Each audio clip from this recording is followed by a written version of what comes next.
नमस्कार। विज्ञान, प्रौद्योगिकी, आविष्कार और नवाचार की खबरों के कार्यक्रम ज्ञान विज्ञान में आपका स्वागत है। मैं हूं स्मृति रस्तोगी। आज के अंक में हम आपको सैर कराएंगे भारत के पहले और सबसे बड़े टेलीस्कोप की। ये अपनी तरह की नवीन तकनीक से तैयार किया गया तरल दर्पण टेलीस्कोप है, जो भारत को खगोल विज्ञान के क्षेत्र में एक कदम और आगे ले जाएगा। खबरें और भी होंगी, लेकिन शुरुआत करते हैं इस अंक की सुर्खियों से। 10वीं scientific community on Antarctic research open science conference आयोजित। भारत की ओर से केंद्रीय मंत्री डॉक्टर जितेंद्र सिंह ने ऑनलाइन किया संबोधन, दोहराई भारत की प्रतिबद्धता। खगोल विज्ञान को और सक्षम बनाएगा भारत में स्थापित तरल दर्पण टेलीस्कोप। बहुत जल्द पूर्ण रूप से काम करने लगेगा आर्यभट्ट प्रेक्षण शोध संस्थान में अंतर्राष्ट्रीय सहयोग से लगाया गया ये टेलीस्कोप। पृथ्वी विज्ञान मंत्रालय के स्वच्छ सागर सुरक्षित सागर अभियान की एक झलक। आजादी का अमृत महोत्सव थीम के तहत 75 दिनों तक की जा रही है देश के 75 तटों की सफाई। और विज्ञान और प्रौद्योगिकी के क्षेत्र में देश दुनिया की ताजा गतिविधियों पर एक नजर ज्ञान विज्ञान के खास सेगमेंट साइंस एक्सप्रेस में। और अब खबरें विस्तार से। हाल ही में आयोजित 10वीं scientific community on Antarctic research open science conference का आयोजन किया गया। भारत की ओर से इस कॉन्फ्रेंस को केंद्रीय विज्ञान एवं प्रौद्योगिकी और पृथ्वी विज्ञान मंत्री डॉक्टर जितेंद्र सिंह ने संबोधित किया। अपने ऑनलाइन संबोधन में केंद्रीय मंत्री ने आने वाली पीढ़ियों के लिए एंटार्क्टिक का प्राचीन स्वरूप बचाए रखने के लिए वैश्विक सहयोग निर्माण पर जोर दिया। पेश है ज्ञान विज्ञान की एक खास रिपोर्ट। अंटार्कटिक को अगर धरती का रेफ्रिजरेटर कहा जाए तो गलत नहीं होगा। यहां जमी बर्फ धरती के मौसम को सुचारू रखने का काम करती है, लेकिन जैसे जैसे मानव हस्तक्षेप बढ़ा, उसका असर दक्षिणी ध्रुव के इस महाद्वीप पर भी पड़ना शुरू हो गया। इसी को देखते हुए वैश्विक समुदाय ने अंतर्राष्ट्रीय सहयोग से अंटार्कटिक के वातावरण और इकोसिस्टम को संरक्षित रखने की मुहिम शुरू की थी। यह प्रयास लगातार जारी हैं, जिनमें भारत भी अग्रणी भागीदारी निभा रहा है। हाल ही में 10वीं scientific community on Antarctic research open science conference का आयोजन किया गया। इस कॉन्फ्रेंस को भारत की ओर से केंद्रीय विज्ञान एवं प्रौद्योगिकी और पृथ्वी विज्ञान मंत्री डॉक्टर जितेंद्र सिंह ने ऑनलाइन माध्यम से संबोधित किया। इस मौके पर केंद्रीय मंत्री ने अंटार्कटिक में वैज्ञानिक शोध और लॉजिस्टिक के प्रयासों की दिशा में और मजबूत वैश्विक सहयोग की अपील की, ताकि आने वाली पीढ़ियों के लिए अंटार्कटिक के प्राचीन स्वरूप को बचाए रखा जा सके। Therefore, it's time for the scientific community to talk in unison and work towards common goals of Antarctic heritage and scientific temper. India, being an active member of the Antarctic Treaty System, Committee for Environmental Protection, and Convention on Conservation of Antarctic Marine Living Resources, as well as SCAR, reaffirms its commitment to conserve and preserve the Antarctic continent, including the surrounding ocean, through scientific studies and actions. Global warming, जलवायु परिवर्तन के चलते दुनिया आज चरम मौसमी परिस्थितियों का सामना कर रही है, जिसका बहुत बड़ा नुकसान मौसम से लेकर खाद्य उत्पादन, स्वास्थ्य और अर्थव्यवस्था पर पड़ रहा है। भारत इन प्रभावों को कम करने और रोकने के लिए प्रतिबद्ध है। पिछले 4 दशकों से अंटार्कटिक में शोध कार्यक्रम चला रहे भारत ने इस दौरान संधि के हर नियम को निभाया है। भारत कार्बन उत्सर्जन घटाने के लिए नवीकरणीय विकल्पों की तरफ भी काम कर रहा है और दुनिया के सबसे बड़े सौर पार्क की स्थापना कर देश में हरित ऊर्जा कार्यक्रमों की शुरुआत भी कर चुका है। अब वो वक्त आ गया है कि वैज्ञानिक समुदाय एक मत होकर बात करे और अंटार्कटिक की विरासत और वैज्ञानिक शोध के साझा लक्ष्यों की दिशा में काम करे। India is also looking forward to using renewable alternatives to reduce the carbon footprints India has already initiated green energy initiatives in the country by establishing the world's largest solar plant, the Bhadla Solar Park, with a capacity of 2,245 megawatts installed in Rajasthan, thus reinforcing its commitment towards the sustainability. Ladies and gentlemen, I am sure with the deliberation in the form of mini symposia, plenaries, talks, etc., the scientific community will enrich itself with the discussions of different domains in relation to Antarctic science. Bharat अपनी स्वतंत्रता के 75 वर्ष का जश्न मना रहा है। हमारी संस्कृति में संरक्षण की समझ हमेशा से रही है। भारत में आज भी कई पुरानी बसाहटें, धरोहरें और संस्कृतियां उसी रूप में संजोई गई हैं और ये सब वैज्ञानिक सोच और परंपरा की ही देन है। ऐसे में भारत की ओर से हर वो कदम उठाया जा रहा है जिससे पूरी मानव जाति को लाभ पहुंचे।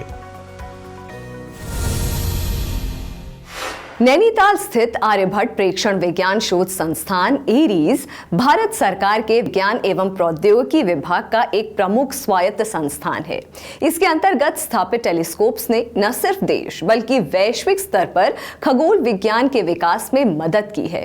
इस संस्थान में अब भारत का पहला अंतरराष्ट्रीय तरल दर्पण टेलीस्कोप स्थापित किया है। ये टेलीस्कोप खगोल विज्ञान अनुसंधान को और ज्यादा सक्षम बना देगा। इस टेलीस्कोप के बारे में जानने के लिए हमारी टीम ने देवस्थल स्थित एरीज के केंद्र का दौरा किया। पेश है यह खास रिपोर्ट। ब्रह्मांड हमेशा से हमारी जिज्ञासा का विषय रहा है। इसी जिज्ञासा ने खगोल विज्ञान को जन्म दिया। पूरी दुनिया में मौजूद टेलीस्कोप वेधशालाओं के द्वारा ब्रह्मांड के रहस्यों को समझने की कोशिश की जा रही है।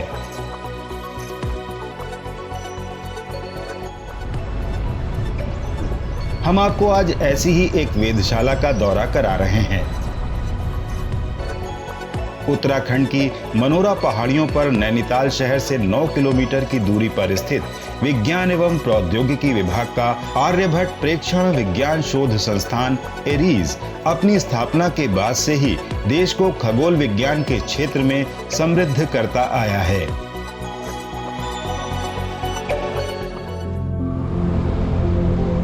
मनभावन घुमावदार रास्तों पर नैनीताल शहर से लगभग 51 किलोमीटर चलने पर आती है एरीज की देवस्थल वेधशाला। इस वेधशाला के पास पहुंचते ही गुंबदनुमा दूरबीनें नजर आने लगती हैं।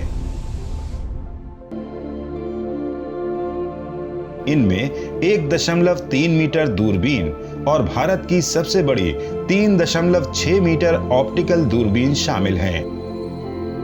इन दूरबीनों के अलावा अब यहां भारत की पहली 4 मीटर अंतरराष्ट्रीय तरल दर्पण दूरबीन भी स्थापित की गई है। नवीन तकनीक से तैयार ILMT न सिर्फ भारत बल्कि पूरी दुनिया के खगोल विज्ञानियों को ब्रह्मांड के अध्ययन में नए आयाम तय करने में मदद करेगी।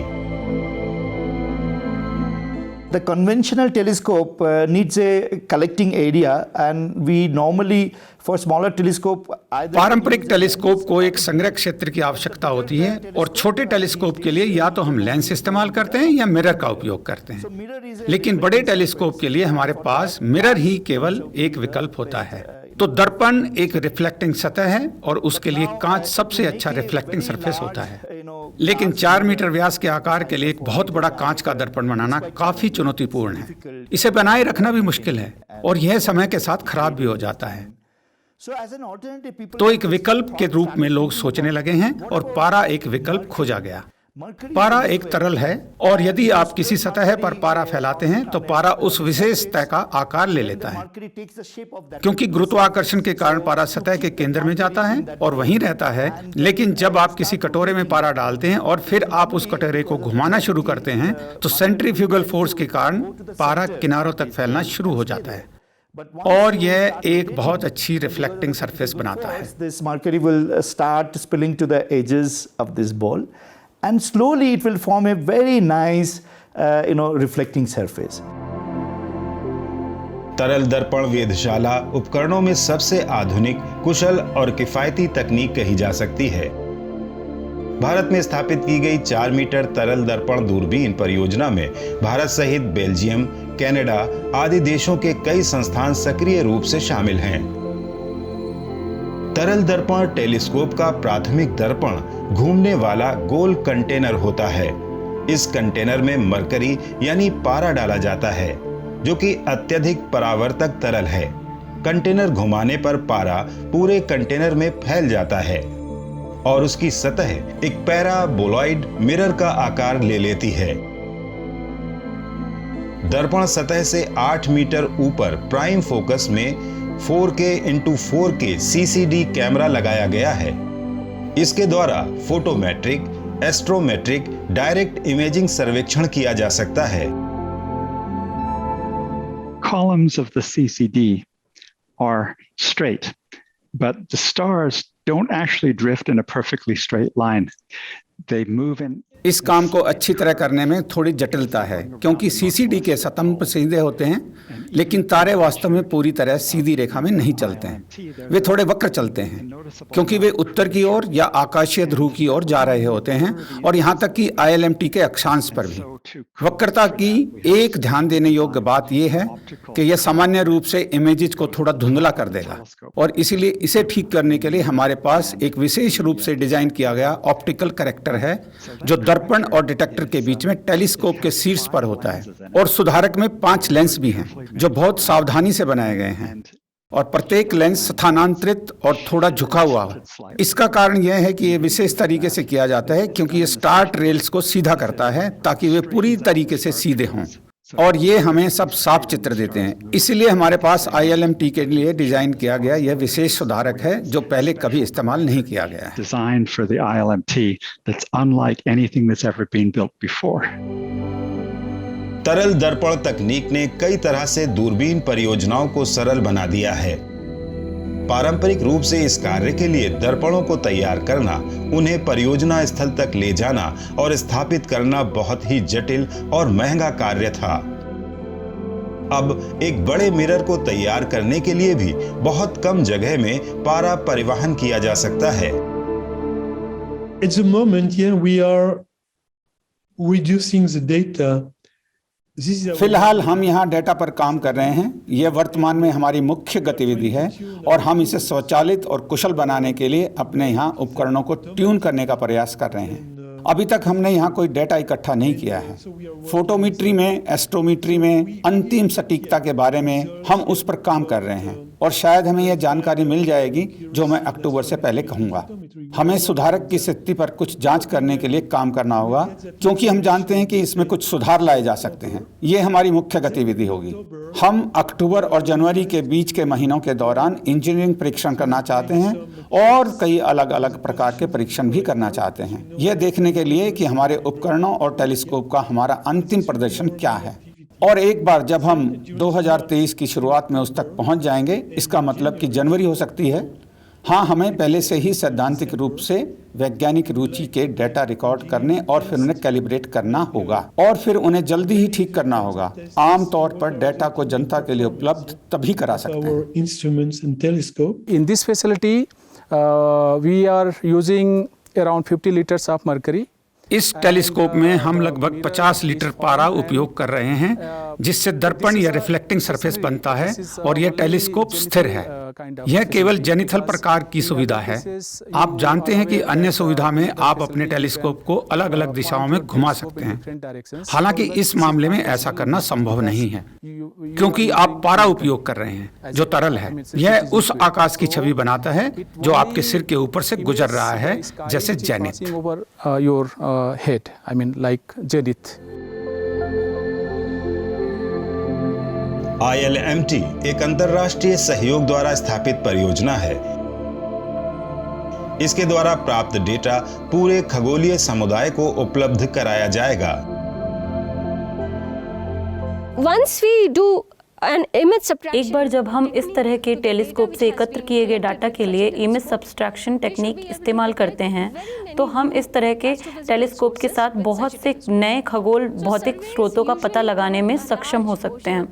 सर्वेक्षण आमतौर पर आकाश के बड़े हिस्से को कवर करता है और लगातार आकाश की निगरानी करता है, और इसलिए हम उम्मीद कर रहे हैं जब यह टेलीस्कोप चालू हो जाएगा और रात के आकाश की छवियों को एकत्र करना शुरू करेगा तो यह लगभग 10 से 15 गीगाबाइट डेटा एकत्र करेगा। अंततः इस दौरान हम बड़ी मात्रा में डेटा जमा करेंगे और हम ट्रेनिंग भी देंगे। हमें युवा पीढ़ी और उभरते शोधकर्ताओं की विशेषज्ञता की आवश्यकता होगी ताकि वास्तव में इस तरह के टेलीस्कोप से डाटा का भरपूर उपयोग किया जा सके। The data from such a telescope. Aryabhata प्रेक्षण विज्ञान शोध संस्थान द्वारा स्थापित खगोलीय वेधशालाओं ने ब्रह्मांड में नए पिंडों की खोज से लेकर आकाशगंगाओं के बनने और तारों के अंत पर महत्वपूर्ण नतीजे वैज्ञानिक समुदाय को दिए हैं। तरल दर्पण टेलीस्कोप की क्षमता के साथ भारत की इस वेधशाला द्वारा अब ब्रह्मांड के कई और रहस्यों की जानकारी प्राप्त होने की उम्मीद की जा रही है।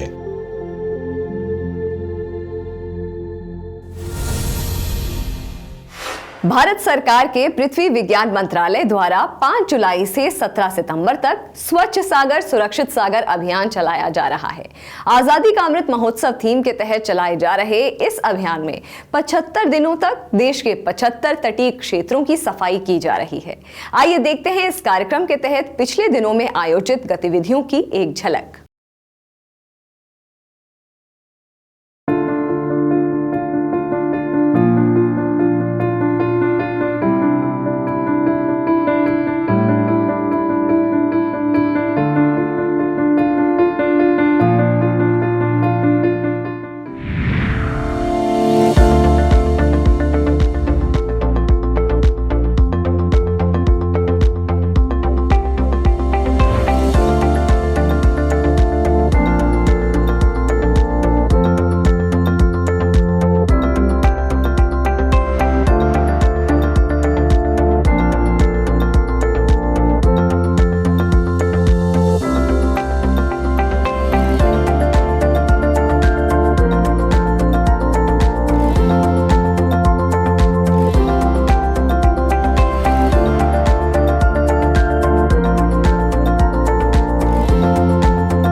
और अब नजर डालते हैं विज्ञान और प्रौद्योगिकी से जुड़ी देश और दुनिया की कुछ और ताजा गतिविधियों पर हमारे खास सेगमेंट साइंस एक्सप्रेस में।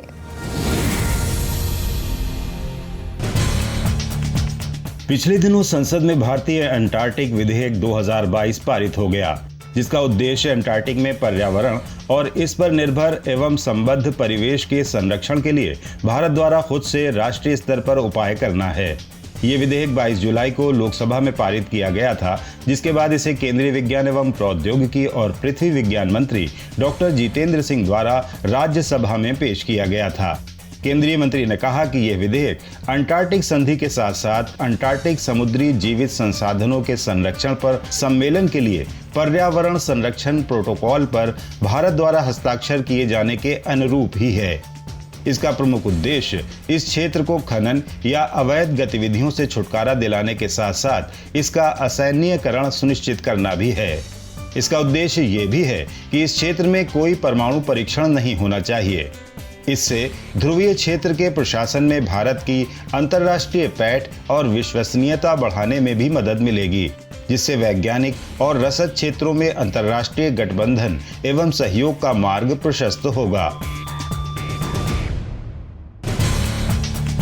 विज्ञान और प्रौद्योगिकी विभाग के एक स्वायत्त संस्थान विज्ञान और प्रौद्योगिकी उन्नत अध्ययन संस्थान के वैज्ञानिकों और शोधकर्ताओं ने एक ऐसा smart biodegradable biopolymer nano composite विकसित किया है जो अपेक्षित आर्द्रता का पता लगा सकता है।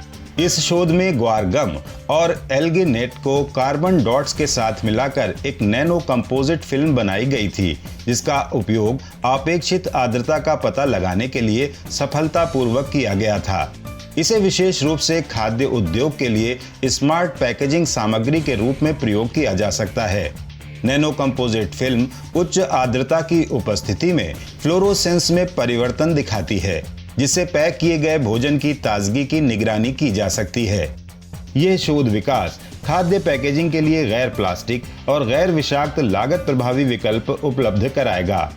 स्मार्ट और सक्रिय पैकेजिंग उपभोक्ताओं को पैक को खोले बिना ही किसी नए उत्पाद का चयन करने में मदद कर सकती है।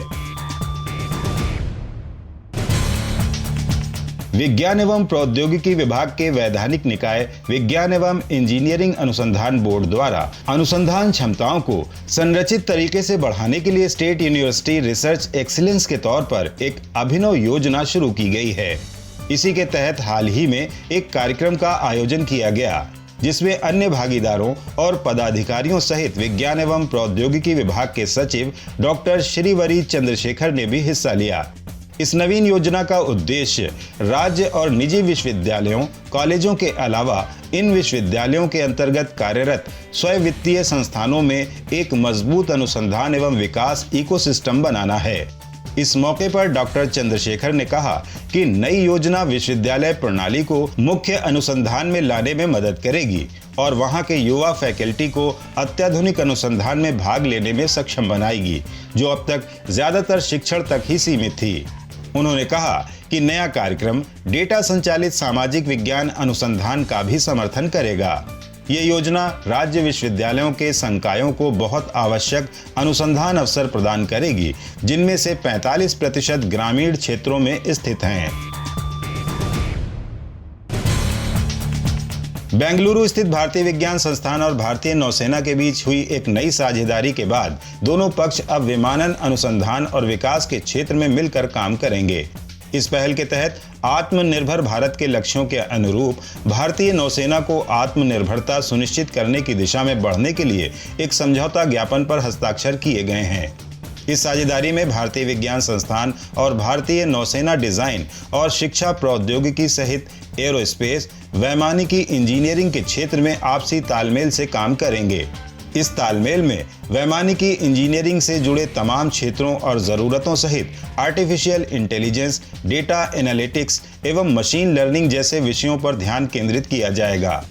इस पहल से भारतीय विज्ञान संस्थान के संकाय सदस्यों और भारतीय नौसेना के अधिकारियों के बीच नियमित तौर पर परस्पर सहयोग को भी बढ़ावा मिलने की उम्मीद की जा रही है। आज के हमारे इस अंक में इतना ही। ये कार्यक्रम आपको कैसा लगा? अपने फीडबैक और सुझाव देने के लिए आप हमें ईमेल कर सकते हैं। हमारा ईमेल है indiascience@vigyanprasar.gov.in।